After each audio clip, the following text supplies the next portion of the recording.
Hello students, आपका मेरे बनाई के चैनल में स्वागत है। आज हम 8th क्लास के चैप्टर 7.1 का थर्ड क्वेश्चन करने जा रहे हैं। चैप्टर का नाम है क्यूब एंड क्यूब रूट्स, घन और घनमूल।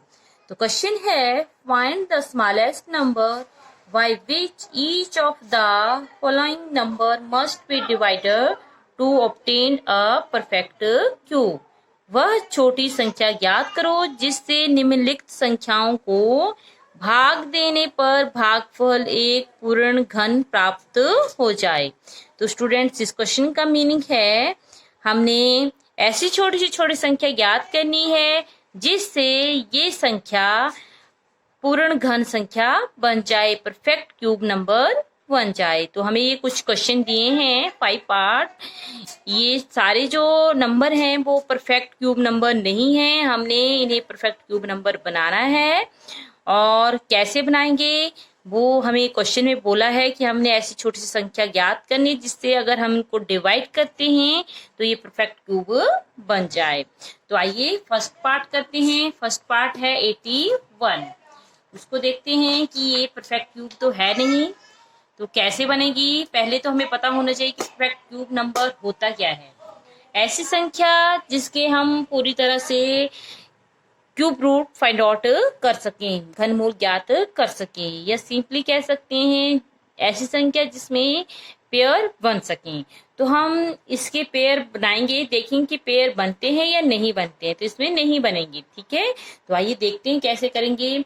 हमने हमेशा घनमूल जो है वो बाई प्राइम फैक्टराइजेशन, अभाज्य गुणनखंड विधि से ही ज्ञात करना है, क्योंकि घनमूल जो है वो इस मेथड से फाइंड आउट करना बहुत इजी हो जाता है और सिंपल होता है। तो आइए उस विधि का प्रयोग करके इन क्वेश्चनों को सॉल्व करते हैं। सबसे पहले हमने क्या करना है, ऐसे दो लाइनें लगानी हैं, एक हॉरिजेंटल और एक वर्टिकल।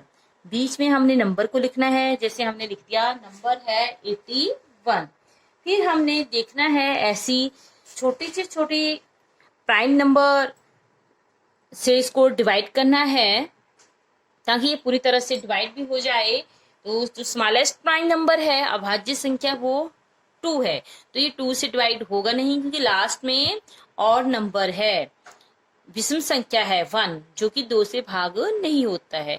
तो 3 जो है वो सेकंड प्राइम नंबर है, तो 3 से डिवाइड करते हैं।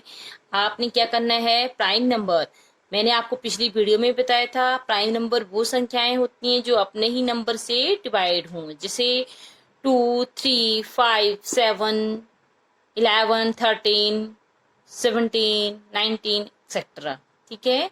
तो ये जो संख्याएं हैं वो किसी और नंबर से डिवाइड नहीं होती हैं, अपने ही नंबर से डिवाइड होती हैं। तो सेकंड प्राइम नंबर है 3, तो 3 से डिवाइड करिए। 3 का टेबल 8 तक पढ़ेंगे, तो 3 के टेबल में 8 तो आता नहीं, तो हम लिख सकते हैं 3 2 जा 6 होते हैं और 2 रिमाइंडर बच गया जो कि हमने साथ में लगा दिया, बन गया हमारे पास 21। और 7 3 जा 21। अगेन 3 से भेजिए, 3 का टेबल 27 तक पढ़ते हैं, तो 3 9 जा 27। अगेन 3 का टेबल 3 3 जा 9 एंड 3 1 जा 3। तो हमारे पास जो फैक्टर बन के आते हैं वो है 3 इंटू 3 इंटू 3 इंटू 3। तो 4 हैं। हमने परफेक्ट क्यूब नंबर देखना है तो इसमें 3 3 नंबरों का एक पेयर बनाते हैं, तो एक पेयर तो बन गया। अब दूसरा पेयर जो है वो नहीं बन रहा है, अकेला 3 रह जा रहा है, तो हम बोलेंगे ये परफेक्ट क्यूब नहीं है, ठीक है। तो परफेक्ट क्यूब बनवाने के लिए, मीन्स कंप्लीटली इसके पेयर बनाने के लिए, हमें क्वेश्चन में बोला है कि छोटी सी संख्या ज्ञात करनी है जिससे इसको डिवाइड करेंगे 81 को, तो ये परफेक्ट क्यूब बन जाए, पूर्ण घन बन जाए। तो वो कौन सी संख्या रह गई ऐसे जो पेयर में नहीं आ रही है, 3। तो 3 जो है वो वही छोटी संख्या जो हमसे पूछी है, तो हम लिख सकते हैं 3 वह छोटी संख्या है जिससे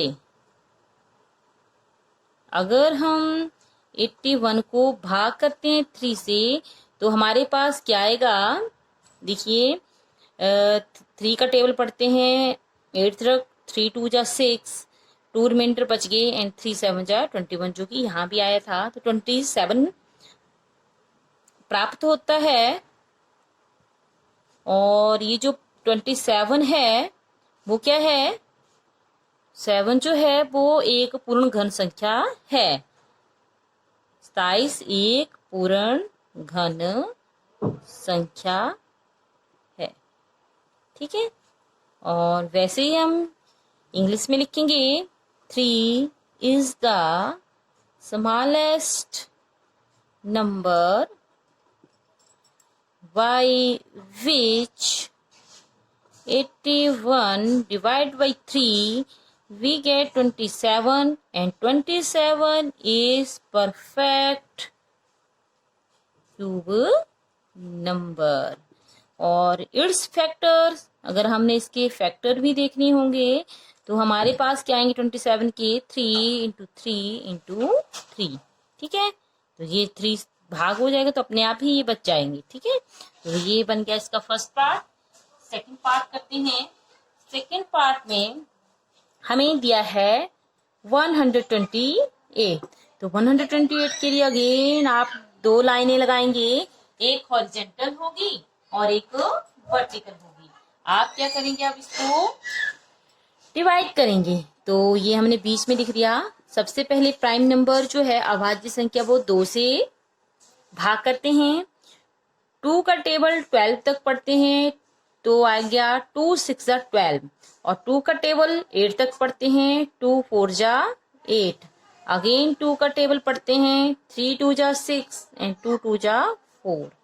फिर से 2 का टेबल 2 1 जा 2, 1 बच गया, रिमाइंडर बन गया 12 एंड 2 6 जा 12। अगेन 2 का टेबल 2 8 जा 16 एंड 2 4 जा 8, 2 2 जा 4 एंड 2 1 जा 2। अब हमारे पास जो फैक्टर बन के आए हैं वो हैं 2 कितनी बार हैं, देखिए 1 2 3 4 5 6 7, 7 टाइम हमारे पास 2 आ गए हैं। 1 2 3 4 5 6 और ये 7। अब हम इसके पेयर बनाते हैं। देखो 1 पेयर बन गया, ये इसका दूसरा पेयर बन गया, और ये हमारा जो तीसरा पेयर है वो नहीं बन रहा है। क्यों नहीं बन रहा है, क्योंकि यहाँ पर 2 जो है वो एक वेकेंट बच गया। तो जो हमसे क्वेश्चन में पूछा था कि हमने छोटी से छोटी संख्या ज्ञात करनी है जिससे हम अगर 128 को डिवाइड करेंगे तो ये परफेक्ट क्यूब बन जाए, ठीक है। तो वो हमें संख्या मिल गई है, वो कौन सी है, 2, ठीक है। तो ये तो पहले ही परफेक्ट क्यूब नहीं है क्योंकि इसका पेयर नहीं बन रहा है। तो अगर हम इस संख्या को 2 से डिवाइड कर देंगे इस 2 से, तो ये अपने आप ही यहाँ से चला जाएगा और हमारे पास जो है वो 128 परफेक्ट क्यूब बन जाएगा। तो हम लिख सकते हैं 2 वह छोटी संख्या है जिससे कितनी, कौन सी संख्या को, 128, 128 को अगर 2 से भाग करते हैं तो हमारे पास 64 बन जाता है और प्राप्त होता है। और ये जो 64 है वो क्या है, एक पूर्ण घन संख्या है।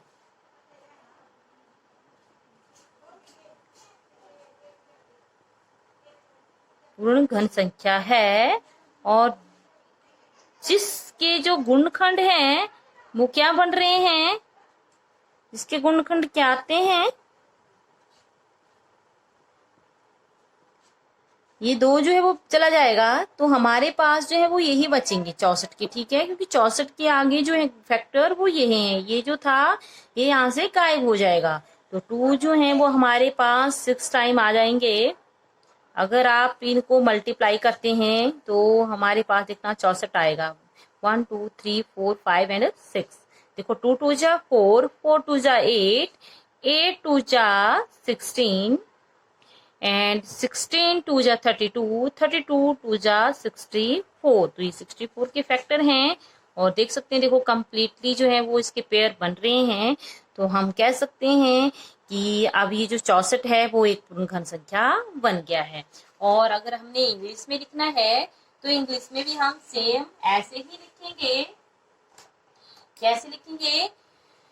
2 is the smallest number by which 128 divided by 2 we get 64 and 64 is a perfect cube number। जैसे कि हमने यहाँ लिखा था, आप बस संख्याओं को चेंज करेंगे और हमारे पास जो है वो आंसर आ जाएगा। ठीक है, तो अब जो है इसका हम नेक्स्ट पार्ट है वो भी करते हैं। नेक्स्ट पार्ट में है 135।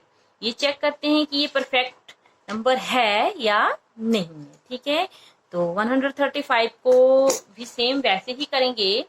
देखिए ये है हमारा 135। इसको हम जो है वो कैसे करेंगे? 135 के लिए ये देखिए, ये लिख दिया हमने 135। अब इसको चेक करेंगे कि इसको किस संख्या से हम डिवाइड कर सकते हैं ताकि ये परफेक्ट क्यूब बन जाए। तो अगेन 2 लाइंस खींचेंगे, one vertical and another is horizontal, और ये हमने नंबर लिख दिया है। अब इसको डिवाइड करते हैं प्राइम नंबर से। तो जो प्राइम नंबर था मैंने आपको बताया कि प्राइम नंबर जो हैं वो आप ले सकते हैं 2, 3, 5, 7। 7 के आफ्टर 11, 13, 17, 19 एंड सो ऑन। तो चेक करेंगे जो स्मॉलेस्ट नंबर है दैट इज 2 से डिवाइड हो रहा है या नहीं। तो ये 2 से तो जाएगा नहीं, तो लास्ट में ऑड नंबर है। फिर इसको 3 से चेक करेंगे, 3 से चला जाएगा, 3 से ये चला जाएगा। तो 3 का टेबल पढ़ेंगे हम 13 तक और देखते हैं कि क्या आएगा। 3 4 जा 12 एंड 1 बच गया तो 15, 3 5 जा 15। अगेन 3 से चला जाएगा, 3 1 जा 3, 1 रिमाइंडर बच गया, 15 बन गए एंड 3 5 जा 15, 3 5 जा 15 एंड 5 1 जा 5। तो हमारे पास जो फैक्टर बन के आ रहे हैं गुणनखंड वो आ रहे हैं 3 कितनी बार है? 3 बार। तो हमने ये 3 बार लिख दिया और 1 जो है वो 5 जो है वो 1 बार है। तो देख सकते हैं कि देखो ये तो बन गया एक फैक्टर, और 5 जो है वो अकेला रह जा रहा है, इसका जो है वो पेयर में नहीं आ रहा है। तो हम लिख सकते हैं कि 5 जो है वो वह छोटी संख्या है जिससे अगर हम क्या करेंगे, इस संख्या को डिवाइड करते हैं तो ये परफेक्ट क्यूब नंबर बन जाएगी। तो हम लिखेंगे 5 वे छोटी संख्या है जिससे 135 को भाग देते हैं 5 से, तो हमारे पास क्या आएगा? देखो 5 का पहाड़ा पड़ेंगे, 5 दूनी 10, 3 बच गए, 5 सते 35, तो 27 प्राप्त होता है। और 27 जो है वो एक पूर्ण घन है।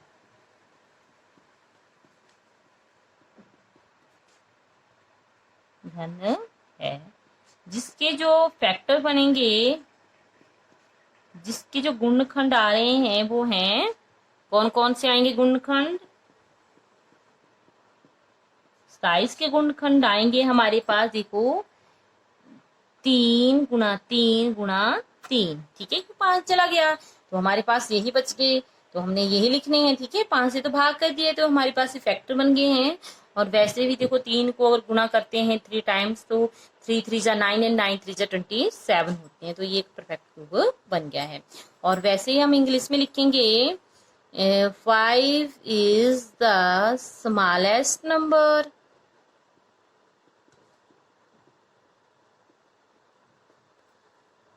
by which 135 divided by 5 we get 27, and 27 is a perfect cube number।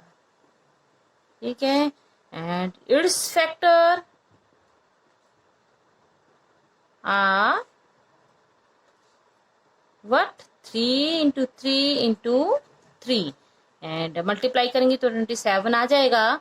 और ये जो है वो एक क्या है? परफेक्ट क्यूब नंबर बन गया है।